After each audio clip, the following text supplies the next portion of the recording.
Hi, welcome to Lishitha fashions.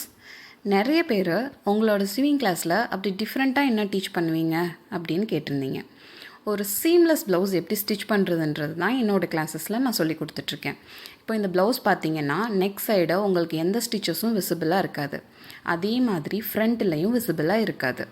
And moreover கீழே ப்ளவுஸோட எட்ஜ்லேயும் எந்த ஸ்டிச்சஸும் விசிபிளாக இருக்காது. அண்ட் ரொம்ப இம்பார்ட்டண்ட்டான பாயிண்ட், உங்களோட ஹூக் அண்ட் ஐ எவ்வளோ ஸ்ட்ரெச் பண்ணி இழுத்தாலும் உங்களோட ஸ்கின் விசிபிள் ஆகாத வரைக்கும் எப்படி ஸ்டிச் பண்ணுறது, ஐ அண்ட் ஹூக் எவ்வளோ பர்ஃபெக்டாக ஸ்டிச் பண்ணுறதுன்ற பேசிக் நாலேஜோட இந்த ஸ்விங் கிளாஸ் இருக்க போகுது. அண்ட் ஃபைனான ரோப், நம்ம டர்சல்ஸ்க்கு யூஸ் பண்ணுவோம்ல, அந்த ஃபைன் ரோப் எப்படி நம்ம மேக் பண்ணுறது, அதுவும் எல்லா பேசிக்ஸும் இந்த கோர்ஸில் உங்களுக்கு கவரப் ஆயிரும். ஃபர்தர் டீட்டெயில்ஸ் தெரியணும்னா என்னோட நம்பருக்கு டைரக்ட் மெசேஜ் பண்ணுங்கள். தேங்க்ஸ் ஃபார் வாட்சிங்.